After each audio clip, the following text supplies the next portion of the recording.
అందరికీ నమస్తే. Welcome to my channel. ఈరోజు ఒక మంచి ముగ్గు నేర్చుకుందామండి. దాంతోపాటు ఒక 2 టిప్స్ కూడా తెలుసుకుందాము. ఈ వీడియో కంప్లీట్గా చూడండి. మీకు నచ్చినట్టయితే please subscribe my channel and ఒక లైక్ కూడా చేయండి, షేర్ కూడా చేయండి.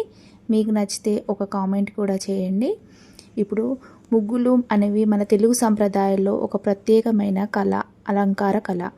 పండగలు, శుభకార్యాల్లో కూడా ఇంటి ముందు ముగ్గులు వేయడం శుభసూచకంగా భావిస్తారు.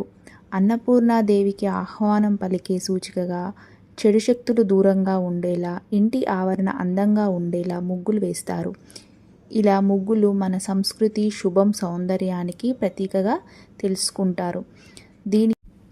ప్రతి ఉదయం సూర్యోదయానికి ముందు ఇంటి ముందు శుభ్రంగా కడిగి ముగ్గులు వేయడం అనేది మన పూర్వీకుల కాలం నుండి కొనసాగుతున్న సంప్రదాయం.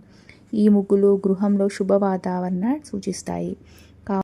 కావున ఈరోజు ఒక మంచి ముగ్గు నేర్చుకుందాము.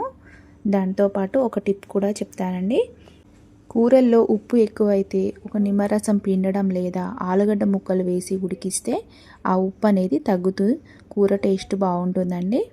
నెక్స్ట్, అన్నం పొడి పొడిగా రావాలంటే అన్నం ఉడికేటప్పుడు నూనె వేసి ఉడికించండి. అప్పుడు అన్నం పొడి పొడిగా ఉంటుంది, ముద్దలు ముద్దలుగా లేకుండా అన్నం పొడి పొడిగా ఉంటుంది.